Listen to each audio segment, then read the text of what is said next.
Ay! Tumigil ka!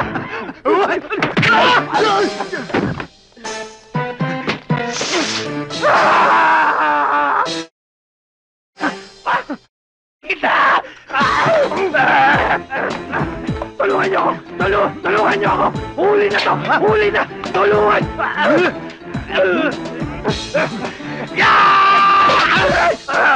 Aray ko! Aray!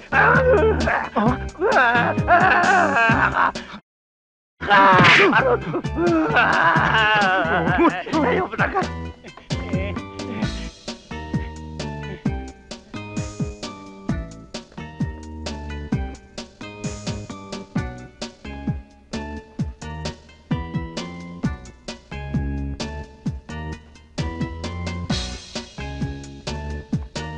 Yari ka! Huli ka! Aray ko! Tabi! Hoy!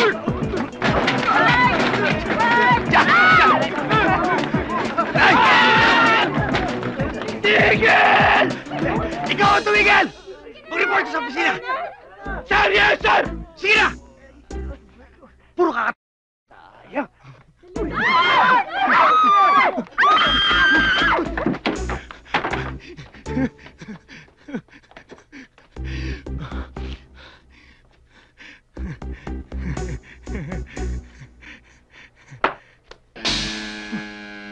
Papa!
Nangyayari ah! Pwede pala!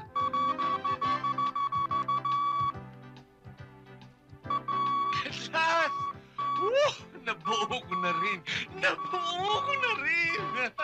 At last! Hindi naman buo ang kailangan ko eh. Konting barya lang para makapamalengke na ako. Dagdagan mo itong pamili ko.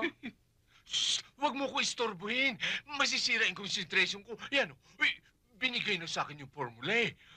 Naku, ayun. Dagdagan mo na itong pamili ko. 30 pesos ito nang makalakad na ako, Albert. Hindi mo naman ako naintindihan, mahal eh.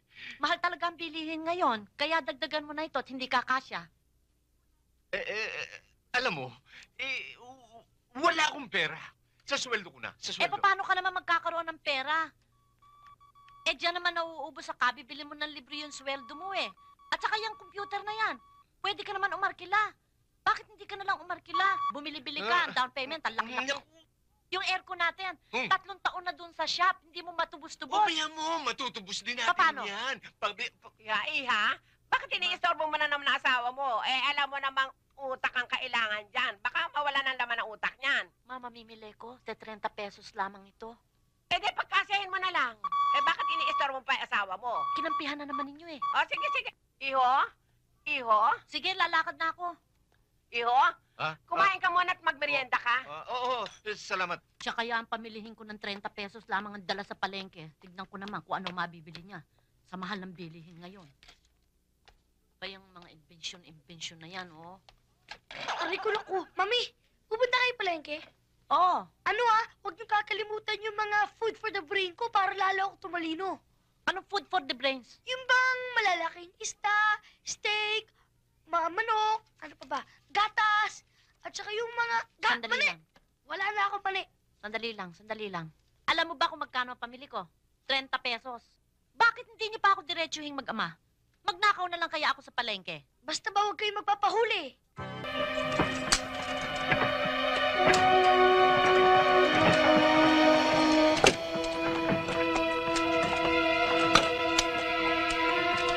Gaspar, kamusta ba ang ating ingat yaman ng ating samahan? Ha? Ba't para kang nakakita ng multo? Ha, amante? Hindi naman ako mukhang multo. Mukha ba ako multo? Hindi. Hindi? Pero bakit parang takot na takot ka? Siguro may dahilan. May tinatago ka. Wala. Meron. May tinatago ka. Wala. Meron. Wala. Alam na namin ngayon. At alam na rin ni Zaragoza na ang nagnakaw ng 20 milyones ay hindi ang ating karibal sa sindikato, kundi ikaw na siyang pinagkakatiwalaan niya. Ngayon naman, nasa ng 20 milyones? Saan mo nilagay? Saan mo tinago? Kapag hindi mo pinagtapat sa akin, papatayin namin ang ulira mong asawa at pati na rin ang mabubuti mong anak. Lilipunin namin ang buong mong pamilya. Huwag may tama yung pamilya ko! Huwag!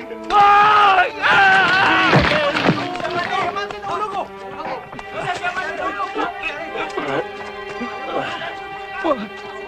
Huwag ipapatay yung pamilya ko. Sasabihin ko na kumasa yung 20 milyon. Huwag ipapatay yung pamilya ko.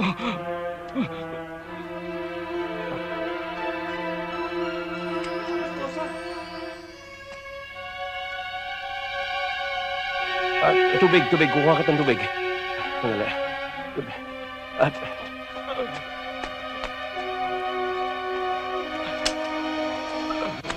Saan lugar?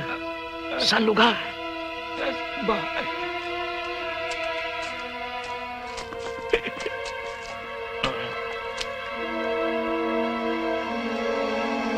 Patay na to! Pinatay mo, no? Aba, hindi ho.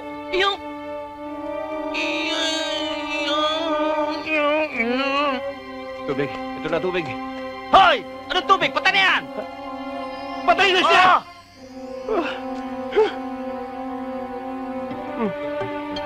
Tubig. Salamat!